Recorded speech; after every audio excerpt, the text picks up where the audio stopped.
and kneeling quadruped hip hitch. For those that haven't done it, I think some of you have done it. What are you going to show from side on? So you want to block. Again, the bigger gets a bigger range of motion, that's all. It's not a case of bigger better. So you're in a quadruped position. Can you just demonstrate? Oh no, that's the side. I got this wrong last time. So the block's under your right knee. You're in a quadruped position. So both knees on the floor.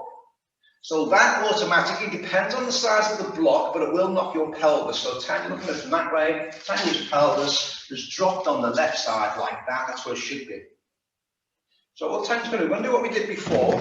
You're going to hitch this hip up, making sure the right thigh doesn't go over to the side. Keep it exactly where it is. Lift this up as high up as you can without leaning over to one side. Hold it for 5 seconds. And then drop it down right down to the ground and hold it down for 5 seconds. And then just keep on repeating that. I'm going to do this for time rather than how many, purely simply because some people go like lightning and people count fairly slow. So we'll do it for time. But you're holding it down for 5, you're hitching it up for 5. And again, so no lateral movement with this, especially in the thigh, the hip, the pelvis that's on the block, so the right side doesn't want to go out to the side. That's what your brain will make you do if you're particularly tight. So strengthen the hips, the muscles that strengthen the hips, strengthen and stabilizing the pelvis muscles now. The ones that stabilize the pelvis, you're creating movement in the lower back and in the sacroiliac part.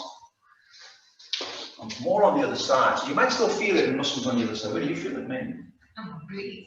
Oh yeah, that's sort of unintentional for what I'm after today, but yeah, it's a good oblique one. Another 5 seconds.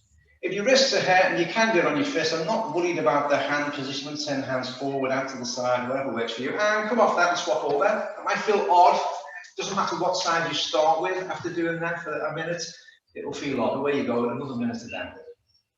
So same again, just on the other side, but does it feel really weird? It might do to start with, yeah?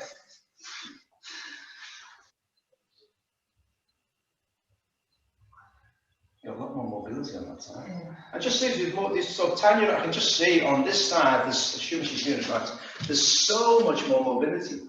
Okay, there still is a lot of mobility, but the pelvis was going out to the side, so no sideward movement in the supporting limb. That's it.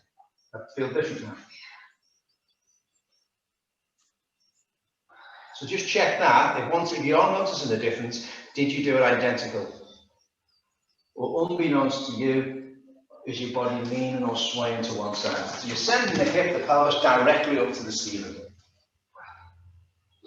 We've got another 10 seconds, yeah.